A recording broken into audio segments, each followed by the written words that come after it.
ഒരാഴ്ച 7 days നമ്മൾ Alappuzha ബീച്ചിലുണ്ടാവും. Minimum 1 മണിക്കൂർ വെച്ച് എല്ലാ ദിവസവും എല്ലാ ദിവസവും നമ്മൾ ക്ലീനപ്പ് ചെയ്യാൻ ഇറങ്ങുന്നതായിരിക്കും. അങ്ങനെ നമുക്ക് എത്രത്തോളം വേസ്റ്റ് കിട്ടുന്നുണ്ടെന്നുള്ളത്, അതായത് സിറിഞ്ച് എത്ര, ആംബ്യൂൾ കിട്ടുന്നുണ്ടെങ്കിൽ അത് എത്ര, വയൽ കിട്ടുന്നുണ്ടെങ്കിൽ അത് എത്ര, വേറെ എന്തെങ്കിലും മെഡിക്കൽ വേസ്റ്റ് കിട്ടുന്നുണ്ടെങ്കിൽ അത് എത്ര എന്നൊക്കെ ഉള്ളത് പ്രോപ്പറായിട്ട് നമ്മൾ ഡോക്യുമെൻറ്റ് ചെയ്തിട്ട് നമ്മൾ ഈ ഒരു വീക്കിൻ്റെ എൻഡിൽ കറക്റ്റായിട്ട് നമ്മൾ നിങ്ങളുടെക്കയിലും പറയുന്നതായിരിക്കും. അതുപോലെ തന്നെ അതോറിറ്റീസിൻ്റെ കയ്യിലും ആ ഡീറ്റെയിൽസ് ഉൾപ്പെടുത്തിയായിരിക്കും ഇതെല്ലാം കൊടുക്കാൻ ശ്രമിക്കുന്നത്. അപ്പോൾ ഒരുമിച്ചാകുമ്പോൾ അവർ എടുക്കുമെന്നറിയില്ല. എടുത്തില്ലെങ്കിൽ അവരെ കൊണ്ട് എടുപ്പിക്കുന്നവരെ നമ്മൾ പോരാടാനും റെഡി ആയിട്ടാണ് ഈ ഒരു തവണ നമ്മൾ ക്ലീനപ്പ് തുടങ്ങിയേക്കുന്നത്. File number 3. ഇത്ര അഴുക്ക സാധനമൊക്കെയാണ് ആലപ്പുഴ ബീച്ചിൽ കിടക്കുന്നതെന്ന് നിങ്ങളൊന്ന് കണ്ടോ?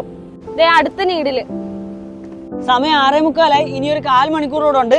സിറിഞ്ച് നമ്പർ 8 ആൻഡ് വയൽ നമ്പർ 5.